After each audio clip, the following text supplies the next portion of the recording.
Yung namimiss mo na yung teriyaki sauce, pero dahil nga may sugar yun, automatic akala mo hindi ka na makakakain. Wait, ka-low carbs, magluluto tayo ngayon ng pork teriyaki sauce na no added sugar. So una, yung ating sesame po, ito-toast lang natin para mas lumabas yung aroma at saka mas masarap pag tino-toast. Alisin muna natin, tabi muna natin, then add tayo ng coconut oil. Magigisa po tayo ng sibuyas at maraming bawang. Pero kung ayaw nyo ng maraming bawang, it's okay. Pero mas bet ko lang talaga yung maraming bawang. Then, add na natin yung ating pork.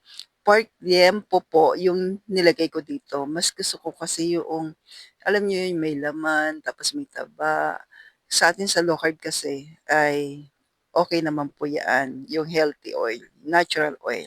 Then, pagkalagay ko po ng pork, tinakpan ko muna. Kita niyo po sa video, tinakpan ko muna para po mas mag-ano po yung ating mga sibuyas bago ko po siya hinalo.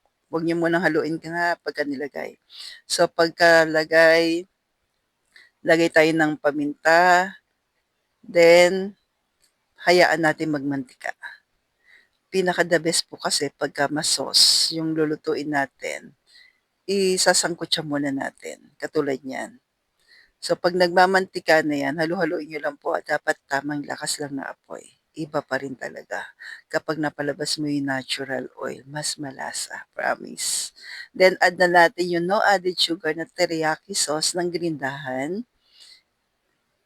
Pwede ba yan sa mga may diabetes? Yes, pwede po. Yan. Kasi no added sugar po siya. Mas okay pa nga po. Pwede sa hindi naglo-low carb, yes po. So, halu-haluin lang natin para ma-absorb ng meat yung ating teriyaki sauce. Pero, need nyo pa pong mag-add ng salt, ng asin, para po mas malasa. Kasi hindi naman siya maalat.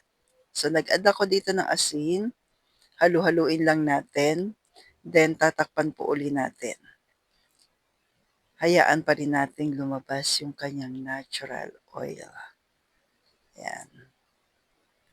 Takpan pa po natin ng mga ilang minuto. So, hindi pa tayo nag-a-add ng pinaka-tubig o sabaw para pampalambot. So, dito, nagmamantika na siya. Ang bango nito, promise. Ang bango. And then, pagka ganyan na lumabas na yung natural niya na oil ng meat,